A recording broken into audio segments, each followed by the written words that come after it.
Sorry for the lack of content as of late, but in addition to my university work, I had to recover from the disastrous ending from what used to be my favorite TV show of all time. I'm not even being hyperbolic when I say Season 8 was the most disappointing and lazy conclusion I could have possibly imagined. Pretty much every single principle of good writing, or what I consider to be good writing anyway, has been broken in this train wreck of a show. And I thought the ending of episode 3 was underwhelming. Man, I had no idea how much worse it was going to get. Let's just say I needed a couple of weeks to recover from the systematic slaughter of everything that made Game of Thrones special. That being said, I'm not here to rant about Game of Thrones.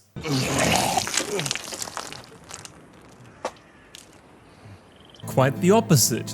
The occasion I want to talk about is far more joyful. While the last season of Game of Thrones is the equivalent of a depressing funeral, E3 is more like Christmas. Sony's presence will be missed, especially for PlayStation fans like me. However, let's not forget that we are a couple of days away from the greatest gaming event of the year. Sony may have skipped E3, but Microsoft, Bethesda, Ubisoft, Square Enix and Nintendo will still provide us with more than enough exciting game announcements. I already shared my Microsoft E3 predictions, so before we officially enter E3 2019, I decided to make one more video to discuss the potential announcements of the remaining publishers and explain why my overall expectations are lower than usual. Normally I make one prediction video per publisher, but to be perfectly honest, in light of the limited scope of this year's E3, I don't believe I could share exciting predictions at all. Microsoft is bound to dominate E3, that's out of the question. The vast majority of highly anticipated third-party games will be part of Microsoft's conference, from Cyberpunk 2077, potentially the next From Software game, all the way to the Avengers game. Microsoft has no real competition this year. In addition to third-party games, Phil Spencer promised the showcase of 14 Xbox exclusive games, which pretty much confirms an assumption I mentioned in my Microsoft prediction video. Namely that Microsoft is most likely going to give us a small teaser for pretty much every single exclusive game currently in development, regardless if the release date is still 4 years away. Microsoft has to build good faith and convey the image of a better future for the Xbox brand. The next console generation is imminent, which means Microsoft will do everything in its power to rectify the severe lack of meaningful Xbox exclusives. Barely anyone cares how powerful the next Xbox is going to be. If the exclusive portfolio is as disappointing as this one, Sony will continue to win over customers. The new IPs from The Initiative and Ninja Theory may still be years away, but I'm 100% certain we are going to get a small tease regardless. Essentially, Microsoft will do what Sony did at E3 2016, revealing as many high-quality exclusives as possible to paint the image of a bright future and generate hype for the upcoming system. So all in all, Microsoft's strategy is fairly obvious. But what about the remaining publishers? Well, that's where the underwhelming nature of E3 2019 begins as far as I'm concerned. Let's start by having a look at the black sheep of E3 participants, Electronic Arts. If you guys didn't know, Need for Speed Payback, What you just saw was the worldwide reveal of Command & Conquer Rivals. I chased that money. I still got my diploma, but I chased that money. There you go. We're out here chasing money. Okay. That's awesome. Okay. Tidbits. It's not a nice. It's a dark time. It's a dark time. Bad time. Does that mean it's gonna just be all dark and serious? It's amazing. Apart from the Star Wars Jedi Fallen Order presentation, EA's offering is even more pathetic than usual. A new FIFA and Madden game? Okay, who cares? Apex Legends and Battlefield 5 will receive a bunch of DLCs and expansion packs. Nothing out of the ordinary, certainly not worthy of an E3 conference. So we are left with one game that could potentially be great. But since it's EA we are talking about, the same company which systematically destroyed the Battlefront franchise and the entire Star Wars IP for that matter, I wouldn't be surprised if Fallen Order will have some sort of catch. Otherwise, it literally would be the first great Star Wars game EA has created since it acquired the IP from Disney. After Dragon Age 4's pitiful logo reveal at last year's Game Awards, we haven't heard anything substantial of the title, and unsurprisingly it won't be a part of E3. If you are genuinely excited for Dragon Age 4 after what EA has done to Mass Effect, you are probably a lost cause. Even if Dragon Age 4 would be a part of EA Play, given the company's atrocious track record, it only seems reasonable to assume that Dragon Age 4 will be the next gravestone on EA's large graveyard of wasted potential. If you actually believe the Dragon Age franchise is safe from Mass Effect's tragic fate, you haven't been paying attention. If you think this has a happy ending, you haven't been paying attention. In summary, not much to be excited about when it comes to EA's live streams. Same old, I guess. I said, are you ready to raid? What about you? You ready to raid? Are you ready to raid? Let's have some fun! Moving on to Bethesda. I don't know what Bethesda could show us that would justify a press conference. From all the press conferences at this year's E3, Bethesda's is by far the biggest question mark. A separate predictions video for Bethesda alone would have been completely pointless.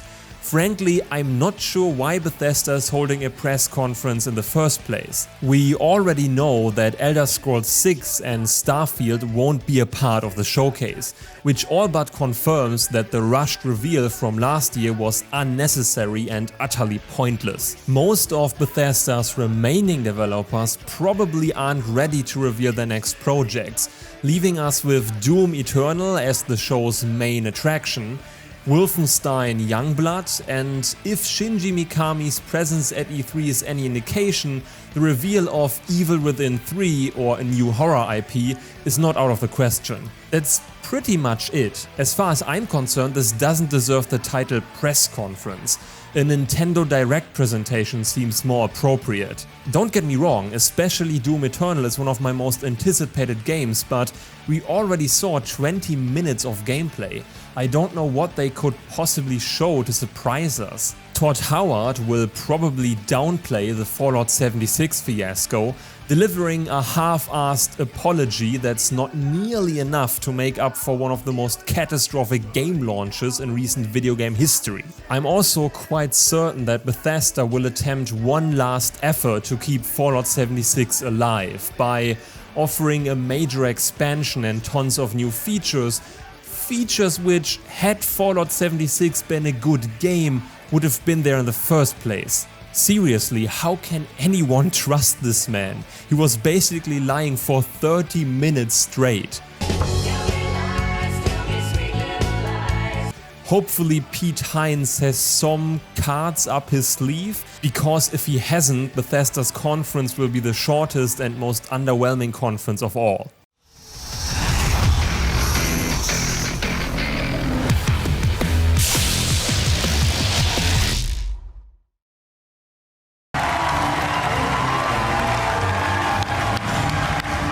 Ubisoft will most certainly have a fuller conference than Bethesda. However, apart from the long overdue Splinter Cell reveal, Ubisoft's presentation won't hold many surprises. The conference is already missing two major titles, namely Ubisoft Singapore's pirate adventure Skull and Bones, which has been delayed until next year, and fan favorite Beyond Good and Evil 2. Both games are officially skipping E3 2019. So that's a bummer.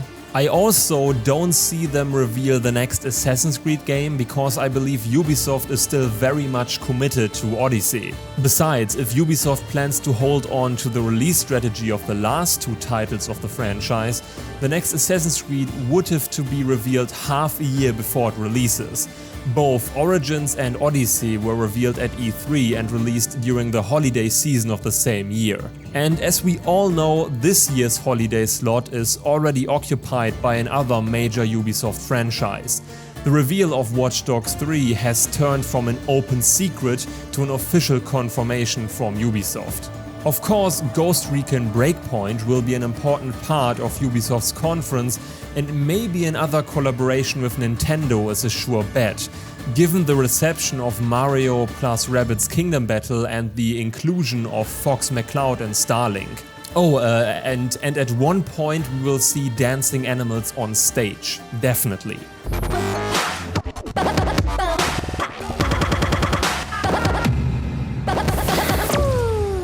Ubisoft's conferences are always really solid, but also belong to the most predictable, I would say.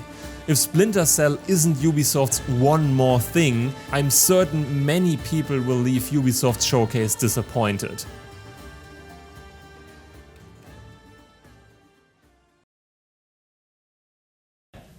What's wrong with you? What about Nintendo? Well, overall it should be similar to Ubisoft's conference in that we already know about most games, and if we are lucky we get one or two big surprises. Apart from Microsoft's conference, the vast majority of conferences will probably fall in the same category. Not bad, but extremely predictable. In Nintendo's case, gameplay for Link's Awakening should be a done deal. And Luigi's Mansion 3, Mario Maker 2 and Pokémon Sword and Shield are the obvious candidates. In light of recent developments, an appearance of Bayonetta 3 and Metroid Prime 4 are unlikely, which certainly diminishes the impact of Nintendo's Direct. Again, much like the absence of Skull and Bones and Beyond Good and Evil 2 at Ubisoft's conference. Square Enix. Oh, Square Enix. At least EA's conferences can be entertaining in their enormous cringe factor and inconceivable awfulness. At least you can ask yourself, which franchise is EA going to destroy this time? The last Square Enix conference, on the other hand, somehow managed to be the most boring and unnecessary conference of last year, despite only being half an hour long, which is quite an achievement. Square Enix has this bad habit to hand over every single exciting announcement to other press conferences and barely show anything new during their own show. At least this year we have two confirmed high-caliber titles in the form of Final Fantasy VII Remake and the Avengers game. Unfortunately, I have no emotional connection to the Final Fantasy franchise, I know, sacrilege, so I'm most looking forward to the Avengers project. Spider-Man and the Arkham trilogy have set a new standard for superhero games, and Crystal Dynamics should be talented enough to follow in Insomniac's and Rocksteady's footsteps. If Square Enix wants to be crazy, it could drop a Final Fantasy XVI trailer in addition to Final Fantasy VII. But I wouldn't count on it. I believe it's time to reveal the release date of the first part of Final Fantasy VII. Remember, the game is released in several parts, making it a little more reasonable to drop a release date this E3. And that covers the most important press conferences. Sorry, PC Gaming Show. Are you noticing a pattern? Doom Eternal, Wolfenstein Youngblood, Watch Dogs 3, Ghost Recon. It's not like there's nothing to be excited about, but we all know these games are gonna be there. I'm certainly not saying E3 2019 will be devoid of surprises. Microsoft will be firing from all cylinders, and I'm sure Bethesda, Nintendo and Ubisoft will provide at least one surprise reveal each. There will be surprises, it's E3 after all, but in direct comparison to the last couple of E3s, I'm certain this one will be quite underwhelming. If we take this console generation as a case study, usually 2 E3 showcases stand out in terms of quality. The first E3 before the next generation of consoles launches, and the E3 during the midpoint of the console generation. In our case, this would be Sony's legendary fuck you to Microsoft at E3 2013. Thanks. PlayStation. And the overall best E3 of this generation in 2016, mostly because of Sony's insane press conference. It's not really surprising that 2013 and 2016 marked the two highlights of the 8th console generation. 2013 was the most important year for both Sony and Microsoft, since the most significant battle is always fought during the last E3 before next-gen hardware hits the shelves. And 2016, as the midpoint of the console generation, showcased many of the most impressive games, mainly because developers need the first few years to get familiar with the hardware. Maybe you remember that 2014 was suffering from a severe lack of noteworthy AAA games. The next-gen hardware was there, yet impressive software was nowhere to be found. Once the first 2 years of a new console generation have passed, the much-needed software begins to present itself, often in the form of incredible exclusive games. Since 2017, we have entered a period which I like to call the Valley, describing the time span after the greatest E3 press conference and the beginning of the next major console battle. I expect to find a similar pattern next console generation. In the grand scheme of things, E3 2019 is the calm before the storm. Sony and many other publishers are holding back exciting announcements to prepare for the next generation console war. It's all but confirmed that next E3 will be the long-awaited battle between Microsoft and Sony. E3 2019 is a stepping stone, nothing more.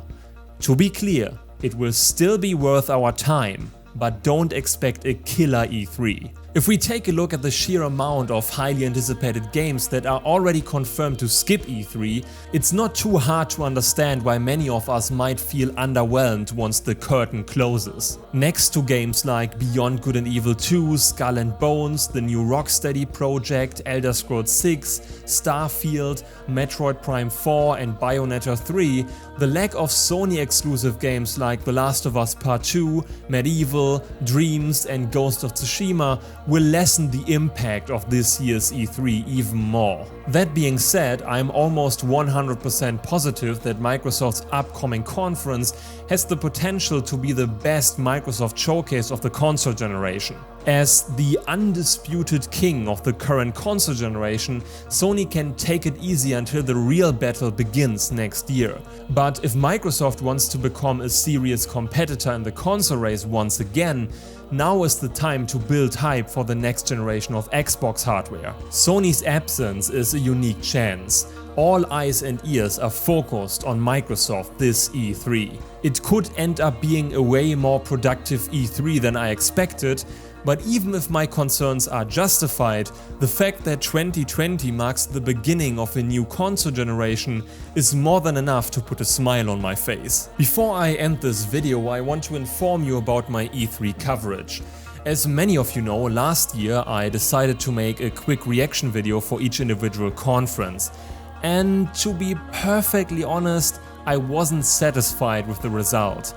Ultimately, the reaction videos just postponed the video I actually wanted to make, namely my yearly E3 awards. Instead of releasing a bunch of low-quality videos, I think it's better for everyone if I make one in-depth video, in which I share my overall opinion and award the best and worst press conference, trailer, gameplay demo, the greatest surprise, and so on and so forth. If everything goes according to plan, I will upload the video 1 or 2 days after E3. I hope that's okay with you guys. Again, I'd rather upload high quality content instead of 6 or 7 rushed reaction videos. To remind you, last year I awarded the best and worst press conference, the biggest letdown, best trailer and best gameplay demo. If you want me to include any other categories, just leave a comment and maybe it will be included in the final video. For instance, I definitely need to add an award for the worst cringe moment. E3 is so full of cringe that it deserves its own category. Alright, enough talking. E3 is imminent. About time to buy ridiculous amounts of junk food and yell at your TV.